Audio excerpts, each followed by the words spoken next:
Alright, welcome back to the Yu-Gi-Oh! Draft Series Fusion. And this time around, we're going to be having Justin versus Marco in our semifinals. Let's find out which duelist will make it to the end. Okay, we're going to see both players rolling some dice here. Let's see who ends up going first. We know sometimes going second can actually be quite beneficial. Alright, we're going to see Marco starting it off with Predaplant Spider Orchid, which during the end phase, if this card was normal summoned or special summoned this turn, you can discard one monster and add one level 4 lower monster from the deck to the hand. He's going to set 2 more in the back row, move it onto the end phase, and Predaplant Spider Orchid is going to trigger. And let's see what he goes for. He goes for his Berry Magician Girl. Alright, anybody who saw the last round knows where exactly this might be going. Alright, we're going to pass it over to Justin. Let's see what Justin decides to play first here. And it's Donzalug. Alright, one of the OG duel monsters. And it looks like he's not wasting any time. He's gonna go straight into battle and attack the Spider Orchid. And anybody who's dealt with Donzalug knows exactly what's coming. When this card inflicts battle damage to your opponent, you can activate one of these effects.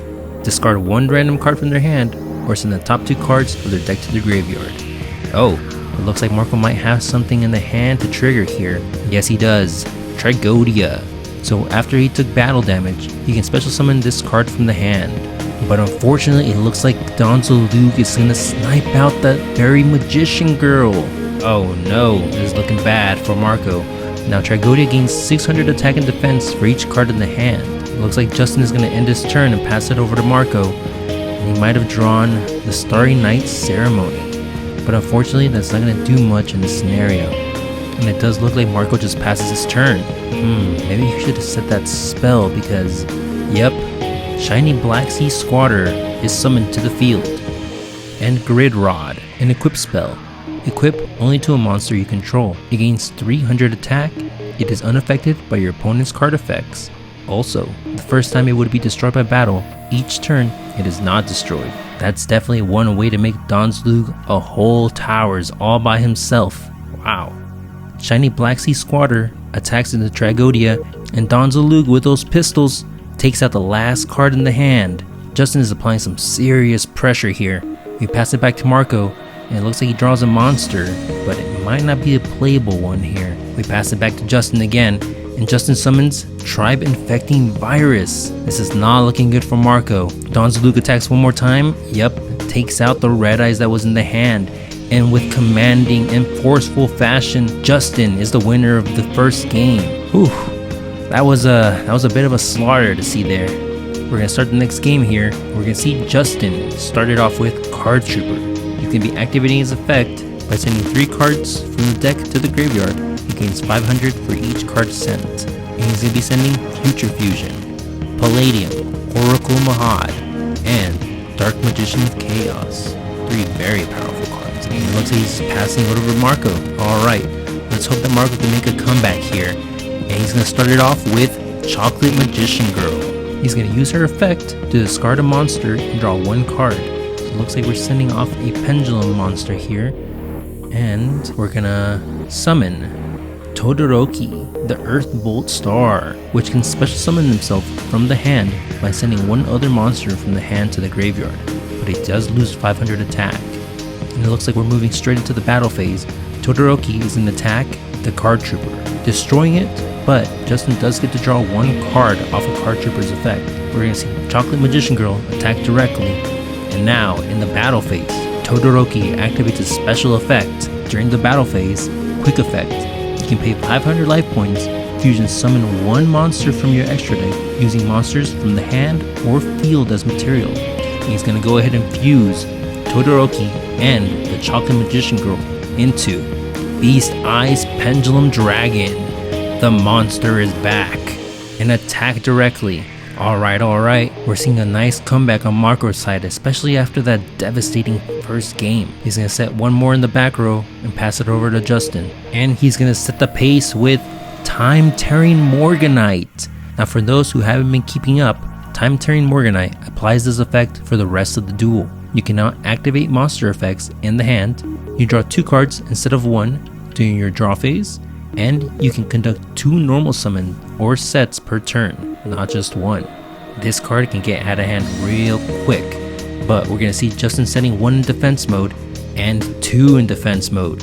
Sets 1 more in the back row and passes it back to Marco. It looks like he might have drawn into a Dark Bribe there. Okay, moving straight into battle.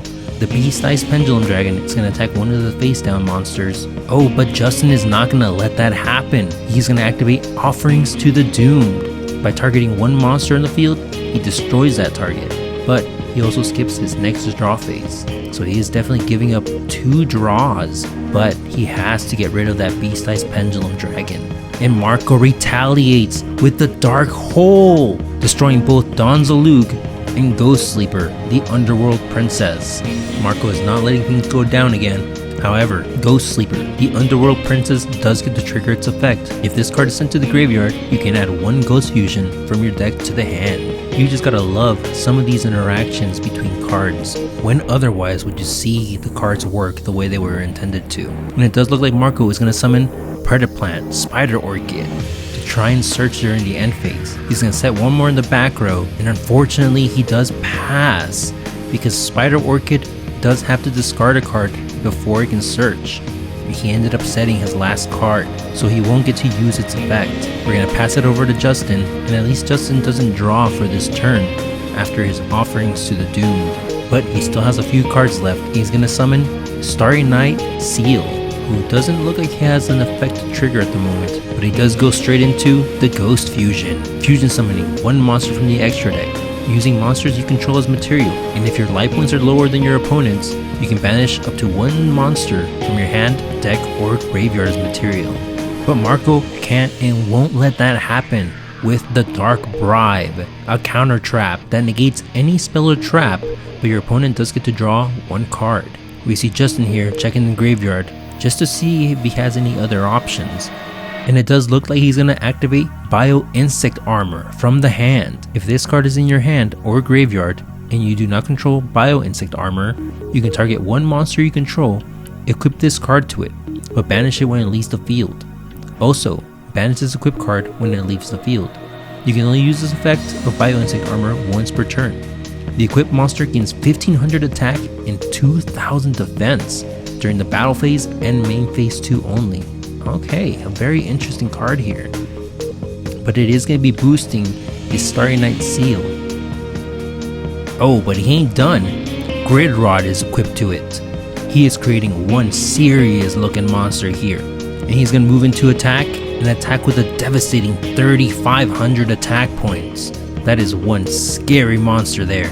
Oh, but he just drew the Heavy Storm. Now that is a top deck if you ever needed one. Not only destroying the Grid Rod, but he might end up destroying the Bio Insect Armor here too. But at least Grid Rod does have a lingering effect. So when he's destroyed and sent to the graveyard, monsters you control can't be destroyed by battle or card effects until the end of this turn. But it does look like Marco loses his lost wins as well. We're going to pass it over to Justin, and Marco is left with no cards in the field. It is looking very grim, especially considering that Justin gets to draw 2 cards this time around. He's going to activate Terraforming, finding him his Fusion Recycle Plant. He's going to go ahead and activate that Fusion Recycle Plant. Both of these players are very low on resources, so it does look like Justin is going to go into the battle phase and attack directly with the Starry Night Seal. He's going to set 1 more monster in defense mode and pass it over to Marco. Let's see if Marco can draw anything that can get him back in this game. And I think he might have drawn the Skybolt Star, which won't do much for him at this moment. He's checking his graveyard just to look at his options. It does look like we're passing it back to Justin here, letting him draw 2 cards. He sets 1 more in the back row, and flips over Shadow Falco and goes straight into battle phase and attacks for game. That is it. That is a wrap, boys and girls. My goodness, probably one of the shortest games at the moment, but we saw just how important controlling the tempo of the game can be. Not just being aggressive with Don Zalug in the first game to try and control the hand, but also that time-turning Morganite let him get back into the game even after he had to skip his draw phase. I'd also like to take a little bit of this time to thank everybody who's been watching the tournament progress throughout the week. And if anybody would like to support, be sure to check out our website on the link below. We'll see you guys soon. On to the finals.